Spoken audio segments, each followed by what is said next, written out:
Hello friends, welcome back to cinema secrets. இன்னைக்கு இந்த வீடியோல நம்ம எதை பத்தி டிஸ்கஸ் பண்ண போறோம் அப்படின்னு பாத்தீங்கன்னா, சமீபத்துல நம்ம இசை புயல் ஏஆர் ரகுமான் இவருக்கே விவாகரத்து ஆக போகுது அப்படின்ற ஒரு செய்தி யூடியூப் ஃபுல்லா பரவலா வந்ததுக்கு அப்புறம் எனக்கு ரொம்ப பேர் அதிர்ச்சிங்க. அதுக்கப்புறம் அது என்ன நடந்தது, இதுக்கு பின்னணியில என்ன காரணம் அப்படின்னு விசாரிச்சு பார்த்ததுக்கு அப்புறமா தான் தெரியுது ஒரு சில திடுக்கிடும் தகவல்கள்.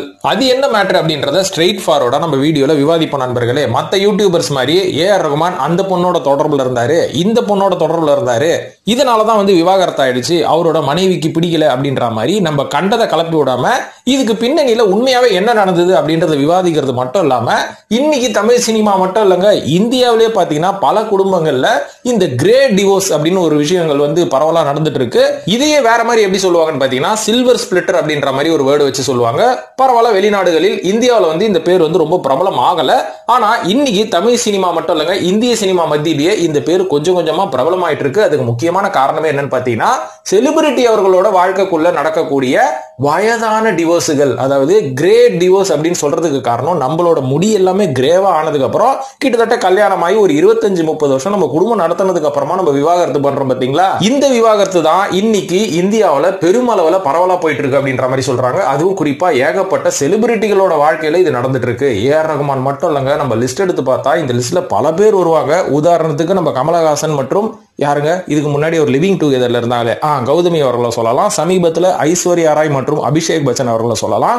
இதையும் தாண்டி பல பேருக்கு ஒரு சின்ன டவுட் இருக்கும். என்ன டவுட்னா, இப்ப ஏற்பட்ட விவாகரத்தெல்லாம் தமிழ் சினிமாவை பொறுத்த வரைக்கும் எதனால இந்த இசை சம்பந்தப்பட்ட விஷயத்துல இருக்கிறவங்களுக்கு மட்டும் நடக்குது? ஐ மீன் குறிப்பா சொல்லணும்னா, இந்த இசையமைப்பாளர்கள், பாடகர்கள் இவங்களோட குடும்பத்துல பாத்தீங்கன்னா ஒரு ஒத்துமையே இருக்க மாட்டேங்குது. இவங்க குடும்பத்துல இவங்களுக்கு ஒண்ணு விவாகரத்து நடக்குது, இல்லைன்னா அவங்களோட குழந்தைகளுக்கு ஒரு ப்ராப்பரான ஃபியூச்சர் இருக்க மாட்டேங்குது. பிள்ளைங்களாம் ததலையாவே போயினுக்குதுங்க, பொண்டாட்டி ஓடி போயிடுறா. இந்த மாதிரி தான் நடந்துட்டு இருக்கு. அதுவும் குறிப்பா இந்த இசைத்துறையில இருக்கிறவங்களுக்கு இதுக்கு பின்னணியில என்ன நடக்குது அப்படின்றத பத்தியும் இந்த வீடியோல விவாதிப்போம். இன்ட்ரோடக்ஷன் பெருசா போச்சு, சோ வேற என்ன பண்றதுங்க, இதெல்லாம் தெள்ள தெளிவா சொல்லிட்டு வீடியோல போனாதான் மற்ற வீடியோஸ்க்கும் நம்மளுக்கும் டிஃபரன்ஸ் வரும். இப்போ வாங்க நேரம் கடத்தாம வீடியோல போய் விவாதிப்போம் இதை பத்தி. இப்போ நம்ம முதலாவதா ஏஆர் ரகுமான் மற்றும் அவரின் மனைவியான சாய்ரா பானு இவங்க சமீபத்துல விவாகரத்தை அனௌன்ஸ் பண்ணிட்டாங்க ட்விட்டர் மூலமாக. இதை கேள்விப்பட்ட உடனே பல பேருக்கு அதிர்ச்சி, இன்க்ளூடிங் மீ அப்படின்னு நான் சொல்லுவேன். இதுக்கு என்ன காரணம் அப்படின்றத இன்னைக்கு நம்ம சோசியல் மீடியால யூடியூப்ல எங்க பார்த்தாலும் இவர் ஒரு பாஸ் கிட்டாரிஸ்ட் மோகினி தேவா இவளோட கள்ள தொடர்புல இருக்காரு. இதனாலதான் பொண்டாட்டி வானான்ட்டாருப்பா ஏஆர் ரகுமான் அப்படின்ற மாதிரி சொல்றாரு. லாஜிக்கா ஒரு விஷயத்தை திங்க் பண்ணோம். ஏஆர் ரகுமான் அவர்கள்கிட்ட பேரும் புகழும் பணமும் கொட்டி கிடக்குது. இவர் இந்த மாதிரி ஒருத்தர்கிட்ட தான் போய் சிக்கணும்ன்ற ஒரு அவசியமே கிடையாது.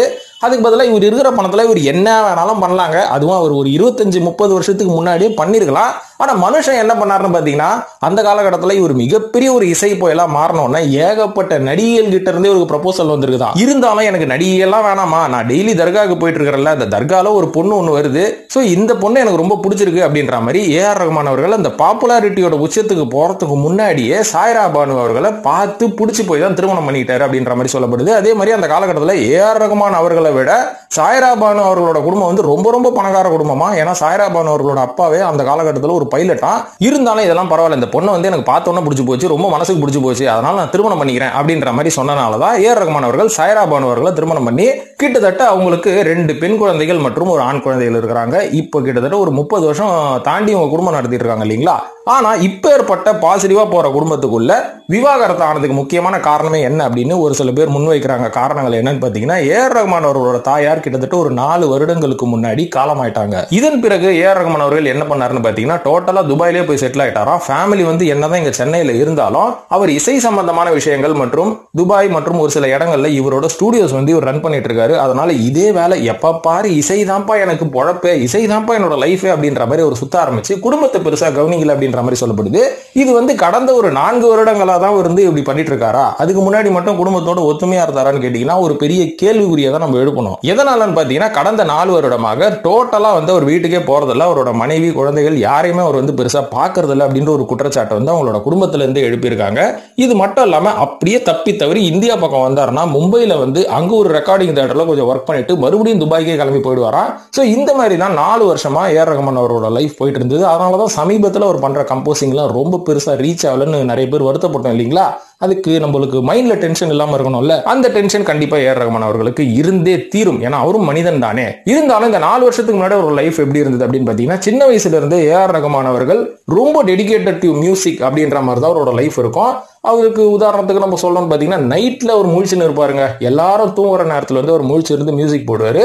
காலையில எல்லாரும் முழிச்சு நிக்கிற நேரத்துல ஒரு படுத்து தூங்குவாரு. இந்த மாதிரியே போயிட்டு இருந்ததுன்னா கவுண்டமணி ஒரு படத்துல வந்து சொல்லுவார் பாத்தீங்களா, குட் மெயின்டெனன்ஸ், உன்னோட பொண்டாட்டி ஊர் விட்டு ஊர் ஓட மாட்டா, ஸ்டேட் விட்டு ஸ்டேட், நாடு விட்டு நாடு ஓடுவா அப்படின்னு சொல்லுவாரு. இது வந்து ஒரு காமெடியாக நம்ம பார்த்தாலும் இதுக்கு பின்னாடி ஏகப்பட்ட உளவியல் பிரச்சனைகள், உளவியல் அர்த்தங்கள் இருக்கு அப்படின்றத கவுண்டமணி அசால்ட்டா காமெடியை தட்டி தூக்கிட்டு போவாரு.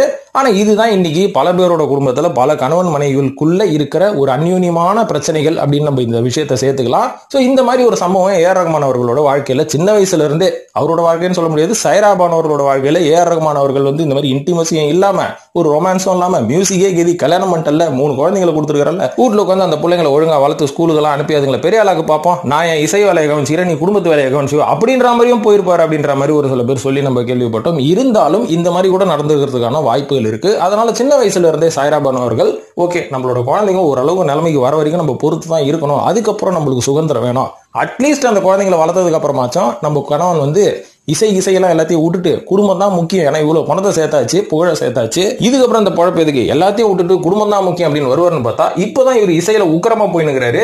இனிமேல் இவரை விட்டா பிடிக்கவும் முடியாது, பிடிக்கவும் முடியலப்பா, அவ்வளவுதான்ப்பா, போச்சுப்பா, நான் என் சுதந்திரத்தை பாத்துக்கிறேன் அப்படின்னு சொல்லி சைரா பானு அவர்கள் எடுத்த முடிவு தான் அப்படின்ற மாதிரி சொல்றாங்க. சோ இதுதான் கிட்டத்தட்ட ஒரு 80% உண்மையாக இருந்தாலும் கட்டுறானுங்க பருவது கதை.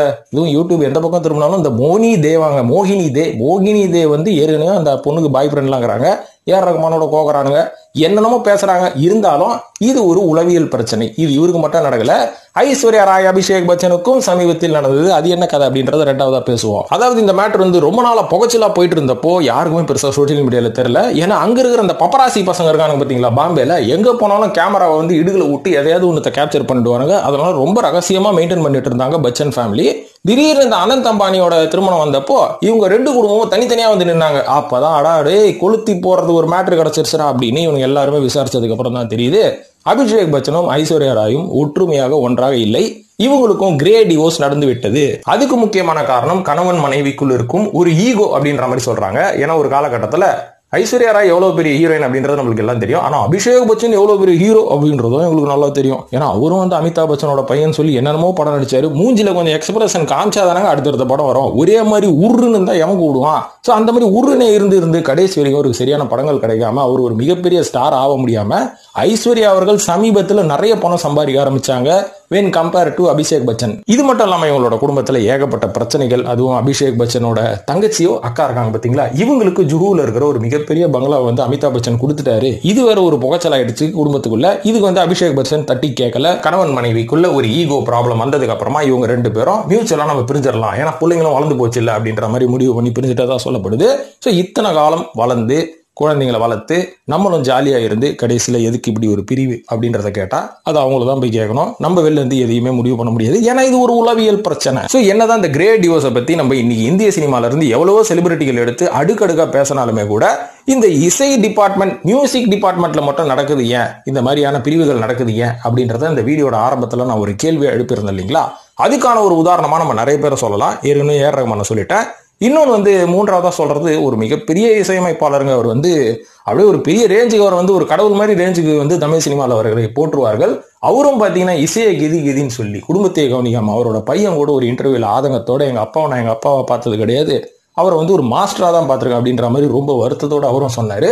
ஸோ அவரோட மனைவி கூட ஒரு காலகட்டத்தில் பிரிந்து போய்விட்டார்கள். எனக்கு இந்த கணவனே வேணாம், இந்த குடும்பமே வேணாம், ஏன்னா ஒரு ஒற்றுமையே இல்லை, ஒரு இன்டிமசி இல்லைன்னு அவங்க பிரிந்து போய்விட்டார்கள். இதுக்கப்புறம் அவர் பேசி சமாதானப்படுத்தி கூட்டிட்டு வந்தார் அப்படின்ற மாதிரியும் ஒரு தரப்பு மக்கள் சொல்லி நம்ம கேள்விப்பட்டோம். இதே மாதிரி சமீபத்தில் ஜிவி பிரகாஷ் மற்றும் சைந்தவி இவங்களுக்குள்ளேயும் பார்த்தீங்கன்னா ஒரு விவாகரத்து ஆக போகுது அப்படின்னு சொன்னாங்க. ஆனா அதை பெரியவங்க எல்லாம் பேசி அப்படியே தடுத்து நிறுத்தி வச்சிருக்காங்க. இதுக்கு காரணமும் ஜிவி பிரகாஷ் அவர்கள் ஒரு இசையமைப்பாளராக இருந்தாலும் இதுல இருந்து நம்ம வெளில வந்து அடுத்த லெவல் போகணும் அப்படின்னு நினைக்கும் போது இவரோட குடும்பத்துக்குள்ள ஏற்பட்ட ஒரு சின்ன சலசலப்பு தான். ஏன்னா எல்லாமே கள்ள தொடர்பு அப்படி இப்படின்னு அங்கே தானே கோத்து விடுவாங்க. சினிமா உள்ள வந்துட்டாலே எல்லாரோட வீட்லையும் இப்படிதான் ஒரு பேச்சு. ஏன்னா அங்க வந்து இந்த பெண்கள் பணம் எல்லாமே அதிகமா புழங்குறனால அப்படி போய் ஊழ்ந்துருவானோ அப்படின்ற ஒரு டவுட் தான். அப்படி உழுவுறவன் இவ்வளவு பெரிய அச்சீவ்மெண்ட்டை நோக்கி ஓடணும்னு அவசியமே கிடையாது. கையில காசு வச்சு அவன் என்ன வேணாலும் பண்ணலாம், அதை யாருமே யோசிக்கிறது கிடையாது. இதே மாதிரி சமீபத்தில் நம்ம டி இமான் அவர்களோட விஷயம் என்ன ஆச்சுன்னு நம்ம எல்லாருக்குமே தெரியும். இருந்தாலும் அவர் சிவகார்த்திகேயன் மற்றும் அவரோட முதல் மனைவியை வந்து என்னதான் அவர் வந்து குற்றச்சாட்டு வச்சு துரோகம் பண்ணிட்டாங்க அப்படின்னு சொன்னாலும் அவர் செய்த சிறிய தப்பு தான் இப்பேற்பட்ட பூகம்பம் வெடிக்கிறதுக்கு முக்கியமான காரணம் அப்படின்றத அவரும் புரிஞ்சுக்கிட்டாரான்னு தெரியல. ஆனா சோசியல் மீடியால பாக்குற பல பேர் அதை புரிஞ்சுக்கல.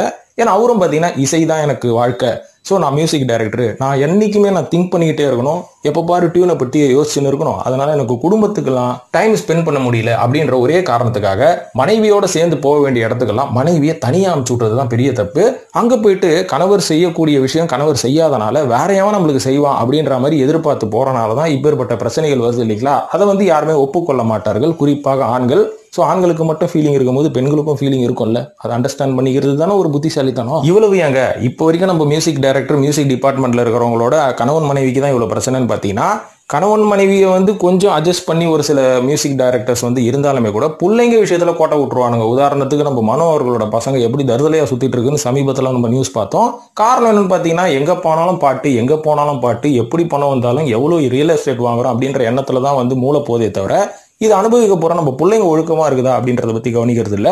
இவ்வளவு ஏன் நம்ம விஜய் ஆண்டனி அவர்கள் எவ்வளவு நல்ல மனிதர், மீடியால மைக்க கொடுத்தா எப்படி வாழ்க்கை தத்துவத்தெல்லாம் பொழிஞ்சு தள்ளுறாரு, ஆனா அவரோட குடும்பத்துல அவரோட பெண்ணை வந்து அவர் சரியாவே கவனிக்கல அப்படின்றாங்க. ஒரு லெவல்ல அவங்களுக்கு ஹியூமிலியேஷன் ஏற்பட்டு ரொம்ப டிப்ரெஷன்ல போனப்போ அப்பா கிட்ட ஷேர் பண்ணணும்னு கூட தோணல, ஷேர் பண்ணணும் தோணாலும் அப்பா கூட இல்லையே, எப்ப பாரு வந்து கம்போசிங் ஷூட்டிங்னு சுத்திட்டு இருக்கிறாரு, அப்பா நம்மளுக்காக டைம் ஸ்பெண்ட் பண்ண மாட்டாரு அப்படின்னு ரொம்ப நாளா வெறுத்து வாழ்க்கையை வெறுத்து அவங்க தற்கொலை பண்ணிக்கிட்டாங்க அப்படின்ற செய்தி வந்து நம்ம சமீபத்துல பார்த்தோம் இல்லைங்களா.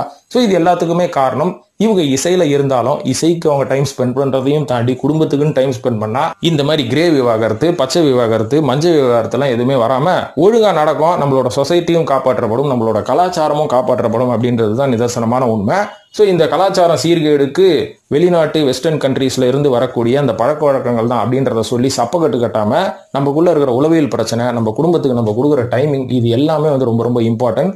அதுக்கு சிறந்த உதாரணமே இவ்வளோ பெரிய பணங்கள் இருந்தாலும் இவ்வளோ புகழ் இருந்தாலும் இவங்க குடும்பத்தில் ஒத்துமை இல்லைன்றதை பார்த்து நம்ம தெரிஞ்சுக்கிட்டு நம்ம அந்த ஒத்துமையை கிரியேட் பண்ணிக்க வேண்டியதான் அப்படின்னு சொல்லி நான் இந்த வீடியோ முடிச்சுக்கிறேன் நண்பர்களே. ஸோ இந்த வீடியோ பார்த்ததுக்கு நன்றி. இது மாதிரி இன்னும் இன்ட்ரெஸ்டிங்கான சினிமா தகவல்கள்லாம் நிறைய தெரிஞ்சுக்கணும் அப்படின்னு நினைச்சீங்கன்னா சினிமா சீக்ரெட்ஸை ரெகுலராக சப்ஸ்கிரைப் பண்ணிட்டு ஃபாலோ பண்ணுங்க நண்பர்களே.